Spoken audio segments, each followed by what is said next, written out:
Follow Paddy Power on Snapchat. The username is @thepaddypower, and we promise there won't be any boring snaps about gigs, the weather or the gym. Hello and welcome to this Monday Racing Postcast. I'm Maddie Plell, joined in the studio by James Hill and Stuart Riley, and we also have Darren Hughes from Paddy Power on the line as well. Lads, unfortunately equine flu, we're still up in the air about this. We will know more later on tonight when the BHA announce another bulletin on it, but in recent days, some people have been saying it's been a massive overreaction, they've dealt with it wrong. Other people very much praising the BHA and saying that they've done the best in testing circumstances. She'll go over to you first. What's your opinion on it as a whole? Do you think the BHA have done the right thing? I think they have dealt with it the right way, yeah. I think it's one of those situations where you do need to be cautious. It's a virus at the end of the day that can spread like wildfire. If it had been a variation of it that had been immune to the vaccination, then it's the sort of thing that could have spread massively. I think there's one other factor here as well. Even if you take into account that the thoroughbred population are vaccinated and the vaccine seems to be proving to be pretty effective, we've now got just 2 yards that have an issue. There are an awful lot of horses across the country that aren't vaccinated, and if you were moving racecourses around the country spreading the virus, it may not necessarily affect the thoroughbred population, but there is the chance that it could affect other breeds of horse. And especially when you get into the fact that we're just coming into breeding season, etc., I think they've done the right thing. You had to take a safety first approach. Yeah, exactly. You touched on there, different industries being affected. I spoke to Tom Scudamore and he said, I think we've all got a responsibility to help each other out, whether it be riding schools, whether it be eventing yards, etc., etc. Jimmy, you've been sort of in the hub of the action for the last couple of days. What's your take on it? Lots of trainers are being quite outspoken about how they think it's all been an overreaction. Yeah, well, I can see their point. I do think it was important when the news of the first positive tests came through at Donald McCain's yard, that they reacted strongly to that, the BHA. It's important that they get a handle on how far the flu has spread, whereabouts it spread, how many race sources are being affected by it. We are now getting to a stage where it's really pressing for the action to get started again. Cheltenham Festival is just a month away. I mean, my personal concern is we're talking about something that is endemic in racehorses. I mean, when it comes about, it's highly contagious. It's not just something that's going to go away overnight. So, if they want this to be the end of the matter, I think that's quite difficult because, it's in all parts of the country. I say all parts, but in some parts of the country where we're getting cases of this with unvaccinated and vaccinated horses. And it's probably just something that we're going to have to cope with over the next few months. Whether a continued shutdown would be the right policy, I'm not so sure. Okay, that's interesting. Obviously, it's hard to tell, and I don't want to put you on the spot too much, but from your perspective, when do you think racing will go ahead-ish? This weekend? Well, before the news of the positive tests at Newmarket came through, I was pretty hopeful that it would start by this coming weekend at least. Yeah. I'm not so sure now. Yeah. As I said, it really is pressing for the action to get started again. But if more positive tests were to come through, say different parts of the country or something, that could be a bit worrying. Really just have to wait and see. It's really up in the air now. Okay, Darren, we'll go over to you. I know you've got quite a strong opinion on this one. Yeah, look, I think the BHA deserve massive praise for their initial reaction to this. They really nipped it in the bud nice and quick, and and I think that's a very professional way to handle it. I think what we're in danger of now is that we're going to put the industry on lockdown over an issue that isn't necessarily massively serious. From an Irish perspective, I can tell you, we've had a few positive cases here, like before the news was announced, but we didn't break the news because it's not newsworthy. If you go around any yard around this time of year, you're odds on to get one or two horses that have snotty noses and a bit of a flu and everything else. So while I do think the initial reaction was spot on, I think if we allow this to go on over what is in effect a couple of yards that have been infected and are now on lockdown, if you allow the entire industry to be put on shutdown for that, I just think that is not the way to go with it as far as I'm concerned. Okay, yeah, and the financial implications and things as this goes on are going to get more and more serious for lots of different types of people. But we'll leave that chat. Next year. Sorry? I said I need my financial bonus this year. I'm sick of us who are losing out on revenue. Okay, so on that note, we will go into the weekend's action. Naas Punchestown, of course, racing in Ireland. Darren was lucky enough to have racing. We, of course, weren't. Fingers crossed that'll change soon. Let's start off with Band of Outlaws, who really put his hat into the ring for the triumph. You get the impression, Darren, he won a bit more impressively than they were initially wanting him to. Yeah, I'd say Joseph is not happy if I had to guess, because I'd say this lad was a Fred Winter shoe-in. He was probably going to get in off his rating as it was without winning this. They were really talking him down afterwards as well. Like, if you noticed, Joseph said, they crawled around and it was only his flat speed that won it or whatever else. I think they're doing this lad a massive injustice. Again, I'd encourage anyone to go back and watch his hurdling debut at Cork. He kicked every hurdle out of the ground. He went out of his way to be awful at every hurdle. Has improved since then. His jumping is now fairly good. Has a serious turn of foot, and I think he's a better hurdler than they're giving him credit for. He'd be definitely one to keep on side, I think. What price can we get for the Triumph? He is 10s at the moment for the Triumph, but I would be surprised if he went there purely on the basis that Joseph has such a strong hand there already. Mm-hmm. He could be more of a Fred Winter type. Okay, exactly. Jimmy, do you think in a way this is, it was an impressive performance, but connections are playing it down? Do you think because there's not been much racing, it's sort of like, let's build this up in something bigger than it was, or were you impressed? Oh, I was hugely impressed. I was impressed by his win at Limerick before that. Anyone who hasn't seen that, I'd advise them to watch it. You rarely see a horse make up that amount of ground so quickly in the short yardage that he did. I was very impressed with his jumping well at Naas. Yeah, I agree with Darren. I think they might well have been thinking for the Fred Winter.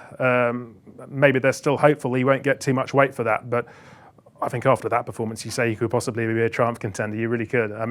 Wow, that was really impressive.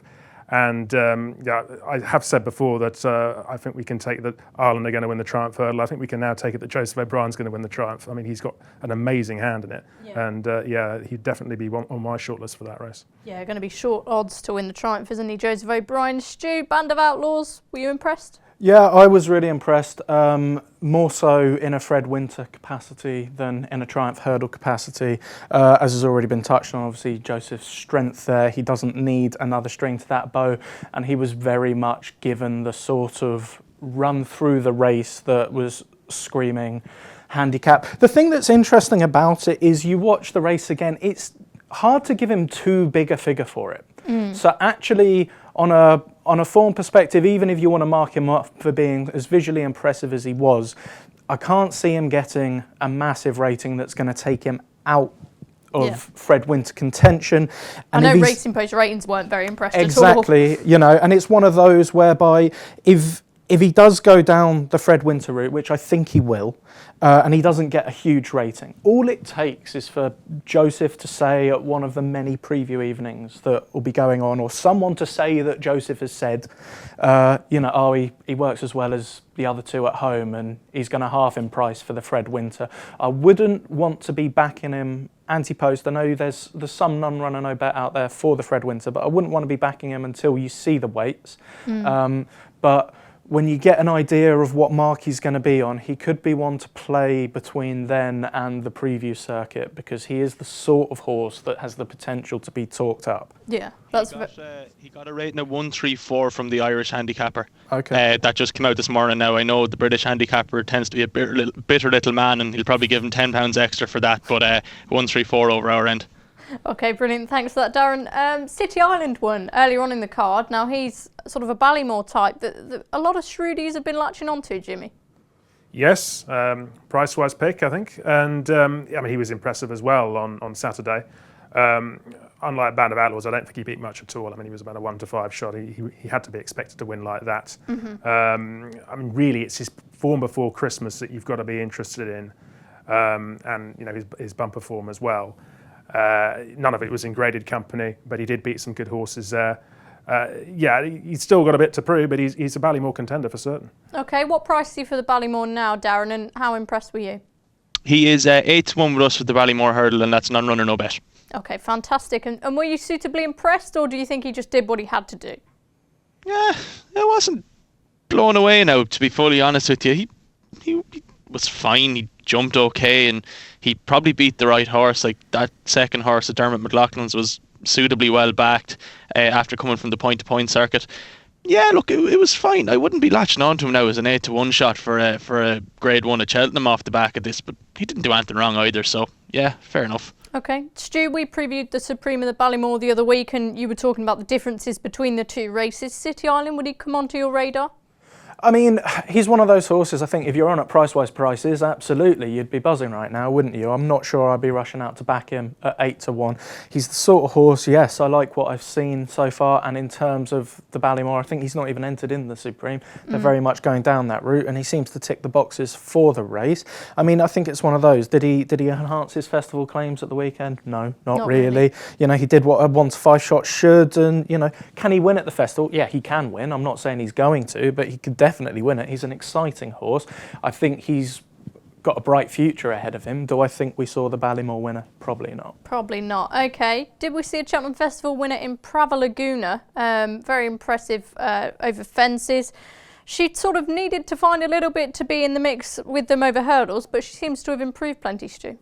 She does seem to have improved. She's a decent mare, and, you know, I think she's one of those. I think we're now starting to get into the realms that you mentioned earlier of there wasn't much action over the weekend, so we're just latching on to anything here. The fact is, did she produce a performance that merited running at the Cheltenham Festival? Absolutely, yeah. She deserves to go to the festival. She's the sort of horse I could see running a decent enough race, finishing sort of 5th, 4th, 6th, somewhere in behind. But you look at that mare's hurdle, if the horses that are likely to turn up, she's going to really struggle to get in the first 3 because it's potentially a very hot race. Okay, Darren, I know you're slightly sweeter on her chances.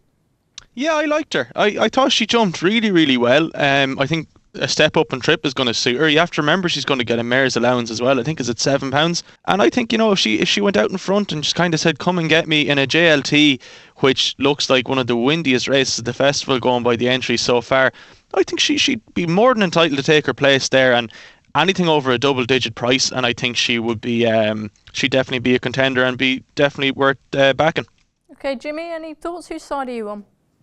Well, it was an impressive performance, but a bit like City Island, really. I thought, you know, she was odds on to win, and you had to expect her to do so. Against Baderseel, who is a horse who wants lots further than that. She's a 138 rated hurdler, and she was getting £12 from Baderseel, who's 142 rated chaser. So she should be expected to win that, and she did. I was impressed with her jumping.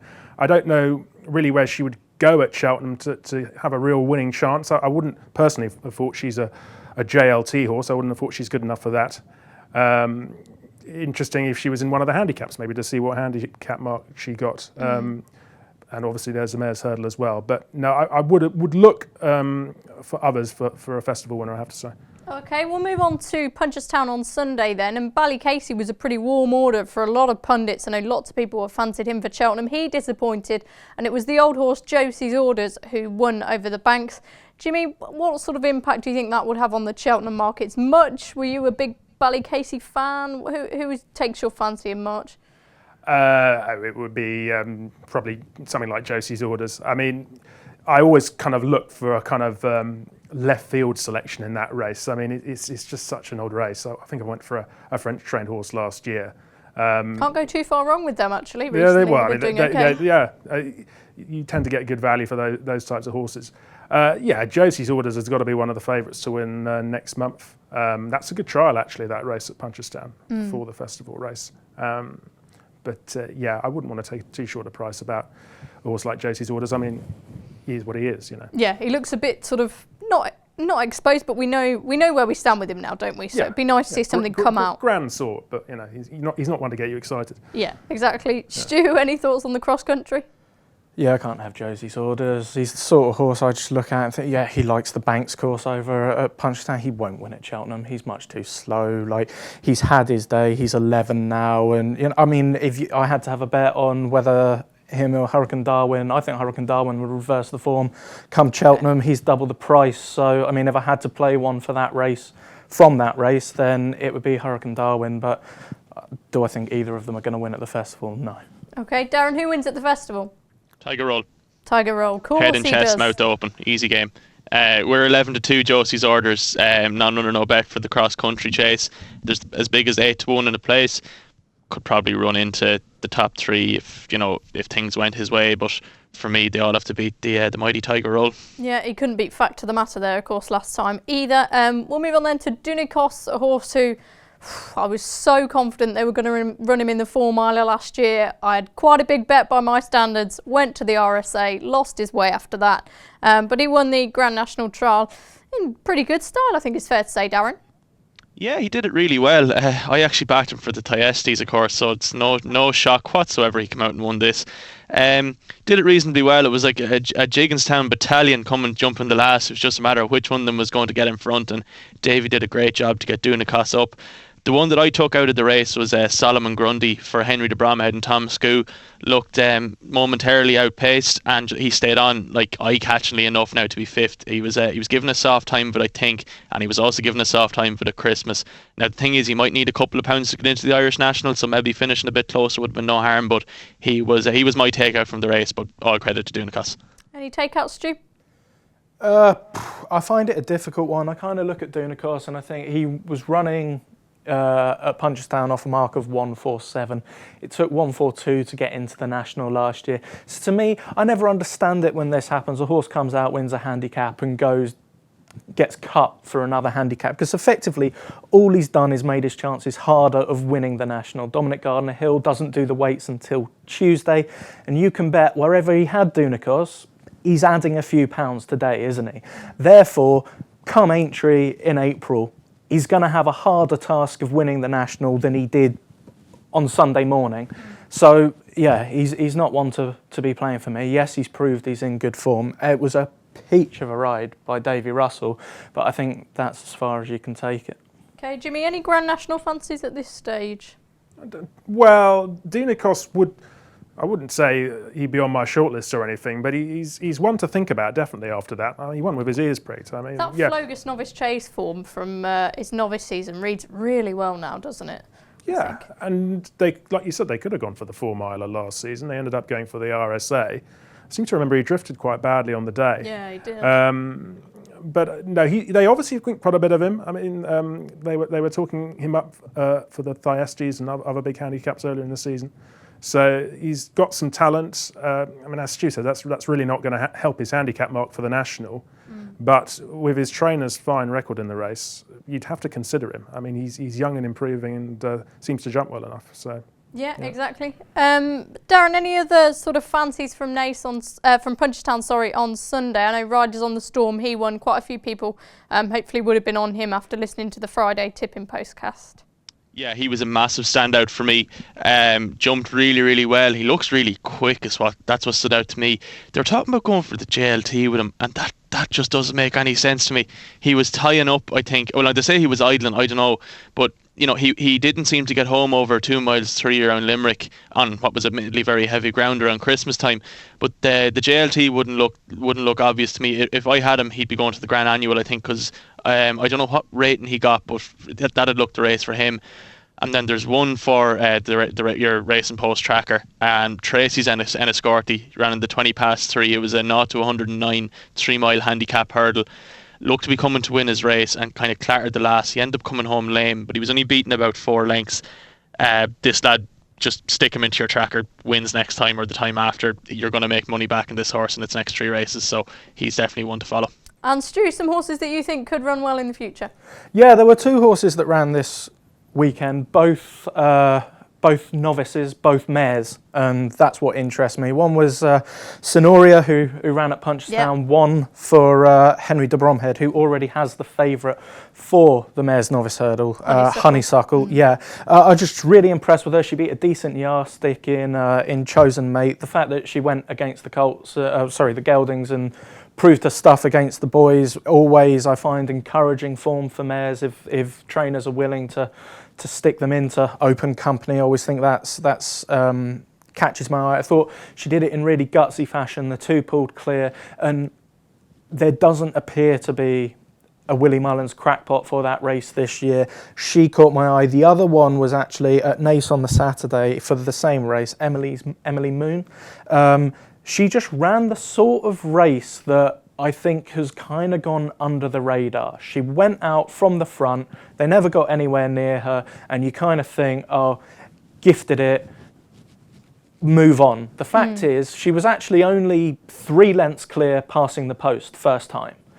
She's ended up winning by 14 from Debuchet, who we know to be a decent horse. Yeah. Now, he's had his issues. He's clearly struggling to deliver on quite all the promise that he did show, but the fact is, we know for a fact he's a decent horse with a decent engine, and she dragged the guts out of them. She went from the front, she eased it up, let him come to him, and then just disappeared. And it's just the sort of performance I think has gone massively under the radar. She's still a big 20, 25 to 1 in places for the Mares Novices Hurdle, and with her running style, I could see her being a nice each way bet on the day. I really like that selection. Jimmy, anything else to the horses Stu mentioned? Anything else catch your eye? Well, I just agree with Darren that the race riders on the Storm one looked quite a good one to me. Both he and the second horse, Impact Factor, pulled miles clear of the rest. I thought it was running a pretty good time. Impact Factor's quite interesting, actually. I know he was a beaten favourite there, and he can't seem to win a chase yet, but some of his form is pretty good. And he could be an interesting one for the Grand Annual, because the trainer's won that race twice before. And this is a similar sort of type to those 2 previous winners she's had, Jessica Harrington. So, yeah, that's another one I'd take down tonight. Okay, fabulous. We'll take a quick break now, but we'll be back just to talk about the weekend's racing after this. Success ain't earned, it's bought. That's why at Paddy Power, we paid the big bucks for the best tech nerds in the world to develop our new, fastest ever app. Download the new app from the App Store or Play Store now. 18 plus, begambleaware.org. So welcome back to this Monday Postcast. Now, flu permitting, obviously, we don't know if racing's going to take place on Saturday or not, but let's talk about it nevertheless. Fingers crossed that, Ascot, Haydock, Wincanton will all go ahead. Let's start off with Ascot. Reynoldstown's always a pretty good race. O'Phelan's boy won it in 2014. He went on to win the RSA. I think he's the last winner to do so. And Santini could be lining up here. So, we're going to have a good idea of what's going to happen in the RSA, Stu. Yeah, I don't know. I don't really rate Santini that highly. I'm not a massive fan of his. I'm with you on that one. I agree. Yeah, I don't think we're gonna see the RSA Chase winner, whether he turns up or not. And why aren't you keen on him? I just find him one of those horses that I'm prepared to get him. I'm prepared to be wrong about him, but he's never going to be the sort of price I want to back at. Yeah. And he's not done anything actually to suggest he deserves to be that much shorter than everything else. So I'm always inclined to take those horses on. He might have a tall reputation and it may be entirely merited, but until he proves it to me, I'm not particularly interested in backing him. And he's the sort of horse that I love to go against, because to me he makes a market. Yeah, I totally agree. I mean, why should the horses that have beaten him be a bigger price than he is? Do you agree, Jimmy? No, I think he's getting a bit of a kicking, Santini, for his performance in the Corto Star. Oh, rightly so, he was third. Well, yeah, but I don't think it was that bad a run. He never looked that happy to me going right-handed. I mean, he is going right-handed again here. But he's always a horse that I've liked a lot. I think he'd be much happier at Cheltenham. I agree, on his form over fences so far, he's a bit of a short price. But he's been one of my horses I've been looking forward to all season. So I'm not going to give up on him at this early stage. That's as good a form as you'll get in the novice chase division, that Corto Star race. So I don't think you should be too harsh on him. Yeah, that's very true. Darren, who do you fancy? I'd be really interested if Glenn Rocco turns up. I've been super impressed with him the last couple of times, and he jumps really well, he stays really well, and this race could suit him, I think. Yeah, made my thoughts very clear on Santini in last week's Postcast. There's no need to go over that again, I don't think. Can definitely see the angle into Glen Rocco as well. He's obviously really, really fast improver this year. The one that I am interested in for this race is one madly out of left field. I think it probably won't be on many people's radars. It's a horse called Rio Quinto for Ollie Murphy, who you might remember I mentioned on last week's Postcast as well. He ended up being a disappointment, effectively, as a novice hurdler, and Ollie Murphy would say that himself. But his chase debut at Lingfield, do you know sometimes when you watch a race and you just think, I'm after seeing something special there? he beat nothing, but just the way he did it, I was absolutely blown away by it. I think if he can improve from that, he is definitely a force to be contended with for the novice chases going forward this year, even at the spring festivals. Okay, fantastic. I know you're a big fan of him, so hopefully we'll see him on Saturday. We'll move swiftly over to Haydock now, the Rendlesham hurdle, often, a pointer to the Stayers hurdle. And interesting that Alan King might run Yanworth here, Darren. Yeah, look, he's a funny old horse, Yanworth. It's hard to know what to make from, really. He's obviously been off the track for a while, and I'd say ultimately you'd say he's a disappointment overall, because the promise that he showed early on, then they went chasing with him, that didn't work out and all. I'd love to see him come back to his best, because he was an old favourite of mine, and his run last year in the Stayers hurdle was more than respectable, so at his best he'd kick these out of the way. They wouldn't see which way he went, but it's just a matter of how good he is at the moment. Yeah, interesting that Paul Nicholls has, if you say, run in there as well, stepping up in trip, and she's been running against mares, so that's quite interesting. Stu, I'll go over to you next. Yanworth, again, is he going to be one to take on at a short price?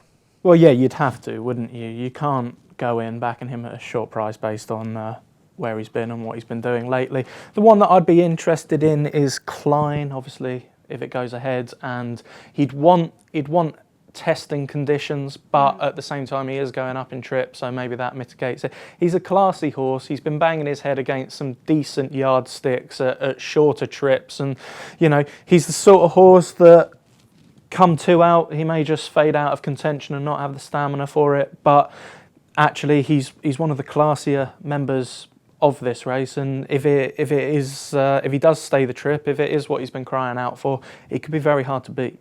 He could indeed, Jimmy. Well, we haven't seen Yanworth for quite some time, so I'd be cautious about backing him at a track like Haydock. I mean, it gets very testing there. Yeah. Donna's Diamond did well in this race last year, so I think if I had to pick one, I'd go for him. Tough, consistent, stays well, goes well on soft ground. Yeah, good shout for last year's winner at Wincanton. It's the Kingwell Hurdle, again a festival trial in sorts for the champion hurdle.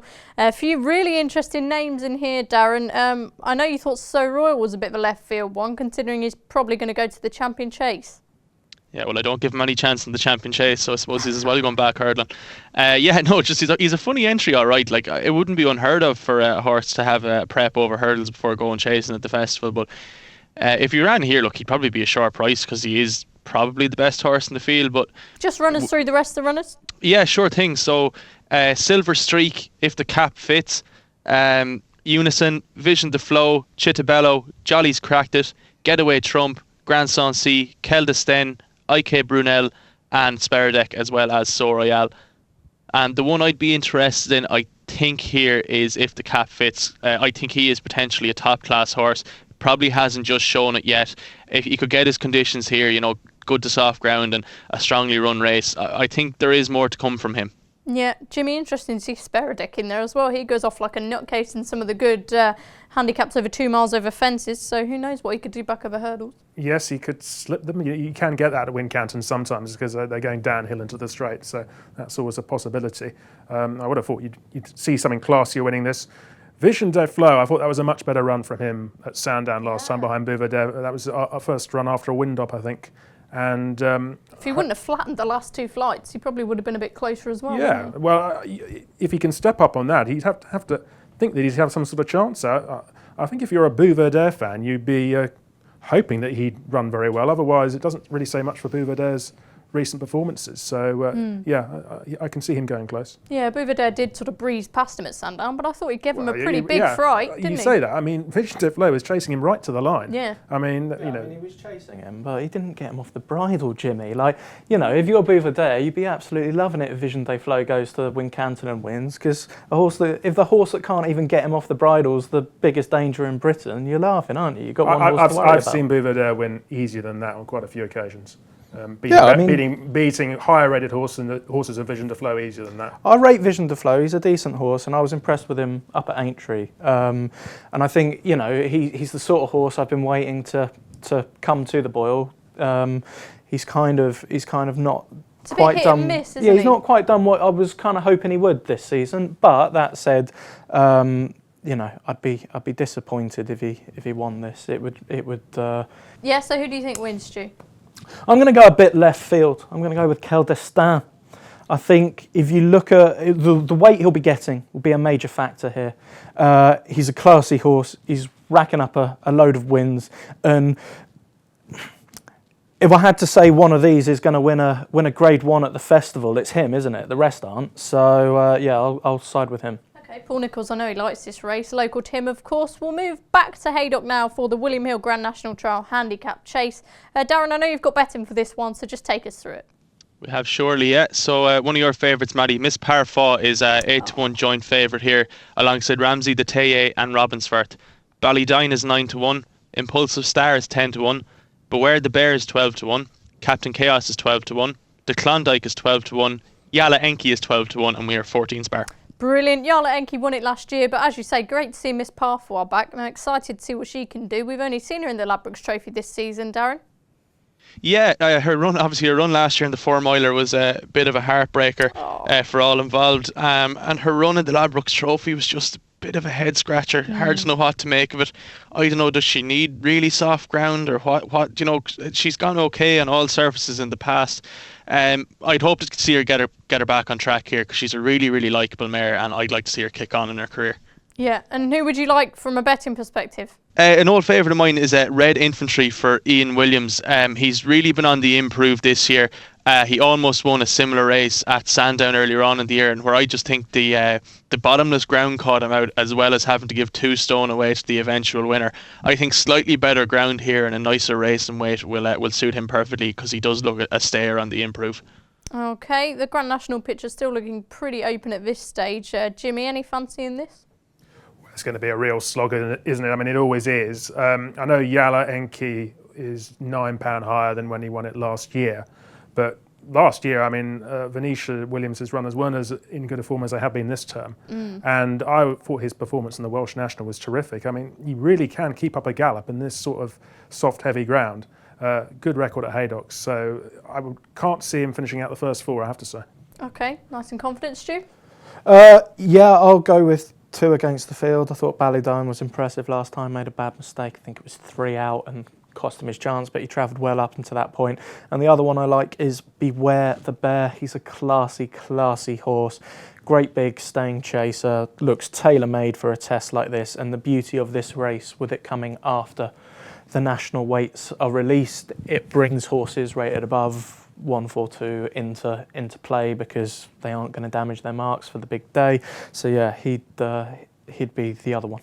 Okay, the Grade 1 is at Ascot. That's the Betfair Ascot Chase. Now, has there ever been a more aptly named horse than Waiting Patiently? I'm not sure there has. Fingers crossed we'll be able to see him. Jimmy, first and foremost, a horse with a lot of talent. He's very talented, but I wish we could see a bit more of him. It's frustrating, isn't it? Oh, very frustrating. I know they were very unlucky in the King George. I mean, he was travelling nicely at the time and stuff. They might well have run him this Saturday, actually, in the game spirit, because the ground would have been to his liking. He does need soft ground. And I don't think there's going to be that much rain forecast this week. So I do if racing is on, I do hope we'll see him. My selection in this would be Politologue, who I think on his day is a class act. Yeah, ran at the King George, didn't run to form in the King George. His problem is he seems to lose his race sometimes before it actually starts. He boils over completely. But I think this drop back in trip would suit. He was an impressive winner at the course earlier in the season. Jumps really well.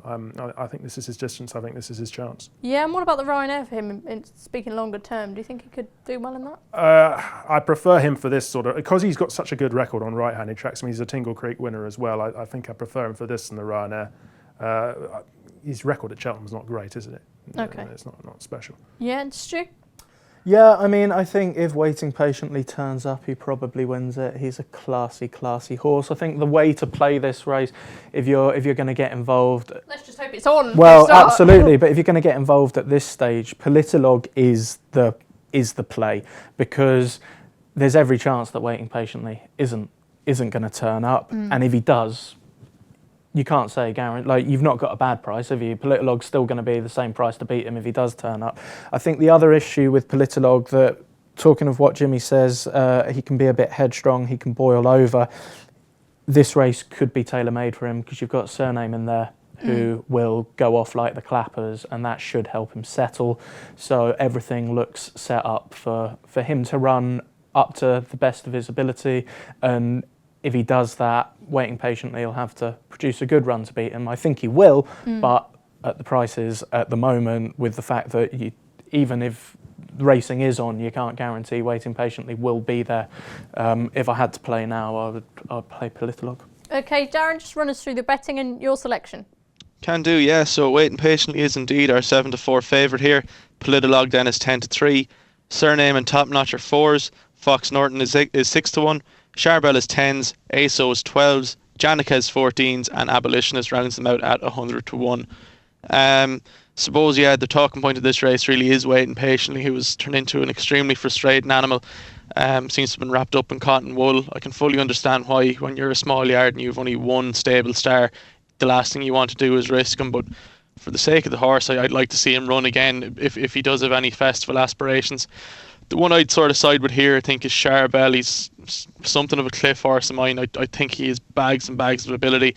I think, if they go off hard here, it'll suit him. He's run well at Ascot before, and his jumping is the only thing. I think if he jumps well, he's about £7 better horse. Like he loses out every race he's ever lost. He's lost out by his jumping. And at 10-1 with 3 places available, I'd struggle to see him out at 3, especially if Waiting Patiently does not show up. Yeah, it's a cracking race, especially, Stu, I know you were quite keen on Fox Norton a couple of weeks ago when we were talking about him. He's a really good horse on his day, and then ASO as well. A lot of people fancy him for the Ryanair. So, fingers crossed it is on. And Surname, after the performance he put in last time, it'd be great to see him again. Whether he can keep it up in this class, I'm not sure, but we'll get on to our midweek racing just after this advert.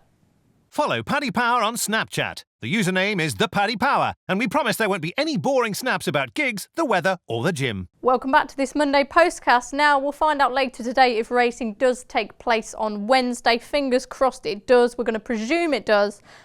Tuesday's obviously out of the equation, but could be Fairyhouse, Southall, Plumpton, Musselburgh, Kempton on Wednesday. Thursday is Kelso, Clonmel, Leicester, Fontwell, Chelmsford, and Friday is Sandown, Fakenham, Lingfield and Newcastle. Darren, I'll go over to you first. There's a Grade 3 novice hurdle at Clonmel on Thursday that you're particularly keen to talk about.